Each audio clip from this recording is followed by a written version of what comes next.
Hello guys, welcome to my channel Ramu blogs. నేను విజ్ఞాన్ యూనివర్సిటీలో MBA చదువుతున్నాను. ఇది యూ బ్లాక్. విజ్ఞాన్ యూనివర్సిటీలో మొత్తం 4 బ్లాక్స్ ఉన్నాయి, ఏహెచ్ఎన్ ఇంకా యూ బ్లాక్. సో నేను ఇప్పుడు కొంతమంది స్టూడెంట్స్, ఫస్ట్ ఇయర్ స్టూడెంట్స్ అడుగుదాం అనుకుంటున్నాను, ఎవరికి ఏ బ్లాక్ ఇష్టం ఏంటని, వాళ్ళకి ఏ బ్లాక్లో ఎక్కువ ఏది ఇష్టం అని చెప్పి. So let's go. Dinesh okay, మీరు ఫస్ట్ ఓకే, మొత్తం విజ్ఞాన్ యూనివర్సిటీ 4 బ్లాక్స్ ఉన్నాయి.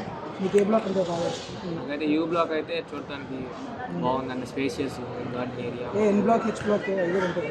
యూ బ్లాక్ చూస్తానికి బాగుంది కానీ లోపల అంతగా ఏమన్నా ఫీల్ మీ పేరు? ఐఎమ్ రాము. మన విజ్ఞాన్ యూనివర్సిటీలో మొత్తం 4 బ్లాక్స్ ఉన్నాయి కదా, మీకు ఏ బ్లాక్ అంటే బాగా ఇష్టం? ఈ బ్లాక్ కూడా బాగానే ఉంటుంది. ఈ బ్లాక్, ఏ బ్లాక్లో కూడా బాగానే ఉంటుంది. ఎన్ బ్లాక్ అనిపించింది. Thank you.